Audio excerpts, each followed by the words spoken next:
వచ్చిన మీ అందరికీ ప్రభువైన యేసుక్రీస్తు నామములో వందనములు. నా పేరు ఆకాష్. నేను చెప్పబోయే అంశం మనిషికి దేవుడు అర్థమయ్యాడా.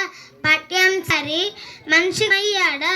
ప్రేమైన మనిషికి దేవుడు అర్థమయ్యాడా. ఒక తల్లి తన కూతురుని అర్థం చేసుకుంటుంది. ఒక భార్య తన భర్తను అర్థం చేసుకుంటుంది. ఒక ప్రేయసి తన ప్రియుని అర్థం చేసుకుంటుంది.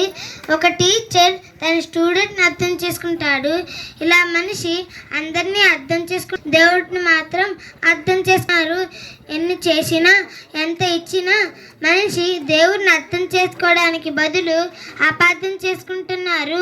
మనుషులు ఎక్కువగా గుట్కాలు, మత్తు పదార్థాలు, మత్తు పానీయాలు తిని తాగే వారిని మనం చూసినప్పుడు ఎందుకంటే వీటిని తిని ఆరోగ్యాన్ని పాడు చేసుకుంటున్నారు అని అడిగితే, బ్రదర్, దేవుడు అన్ని సృష్టిలోనే పెట్టాడు కదా, మరి తాగితే తప్పేముంది అంటాడు. అంటే వీడు దేవునికే కౌంటర్ వేస్తున్నారు. మరి దేవుడు వేసే కౌంటర్ కూడా ఉంది, దాంతో వాడికి లేవడు. అది ఎలా ఉంటుందంటే, నాయన సృష్టిలో జీడిపప్పు పెట్టాను, గన్నేరు పప్పు పెట్టాను, మరి జీడిపప్పు ఎందుకు తింటున్నావు, గన్నేరు పప్పు ఎందుకు తినడం లేదు అని దేవుడు అడిగితే వారు ఏమైపోతారండి. అందుకే దేవునికి కౌంటర్ వేయాలని చూడకండి, మీరు ఎన్కౌంటర్ అయిపోతారు. దేవునికి సెటైర్ వేయకండి, దేవునిలో సెట్ అవ్వండి. దేవుడు మీ మంచి కోరాడు కనుకనే మంచి ఆహారం తీసుకో అని అంటున్నా, దేవుడు మాట వినకుండా దేవుడిని అపార్థం చేసుకుంటున్నావు. దేవుడు మనల్ని ప్రేమించి ఈ సృష్టిని చేసి మనల్ని తన కోసం బతకమంటే దేవుడిని మరిచి మనుషుల కోసం బతుకుతూ సృష్టికర్తకు బదులుగా సృష్టిని పూజిస్తూ దేవుడికి దూరం అవుతున్నారు. మనిషికి దేశం మీద ఉన్న భక్తి దేవుడి మీద లేదు, భార్య మీద ఉన్న ప్రేమ దేవుడి మీద లేదు. ఎందుకంటే వారికి దేవుడు అర్థం కాలేదు. మరి దేవుడు మనకు అర్థం కావాలంటే ఏం చెయ్యాలో తెలుసా?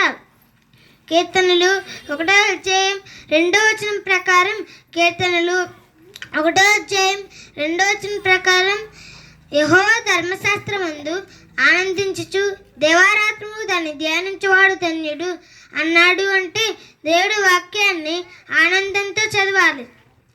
చాలామంది బైబిల్ చదువుతుంటే నిద్ర వస్తుంది అంటున్నారు. ఎందుకంటే లోకంలో ఉన్న చెత్తంతా మైండ్లో పెట్టుకొని బైబిల్ చదివితే బైబిల్ అర్థం కాదు. మంచి మనసుతో బైబిల్ దగ్గరికి వచ్చినట్లయితే దేవుడు మనకు అర్థమవుతాడు. దేవుడు మనకు అర్థమైతే మంచి మనిషిగా తీర్చిదిద్దబడతావు. కాబట్టి బైబిల్ని సరైన రీతిలో చదివి సరైన వాక్యాన్ని దేవుడిని అర్థం చేసుకొని ఈ జీవితాలను సెట్ చేసుకోవాలని కోరుకుంటున్నాను. అందరికీ వందనాలు.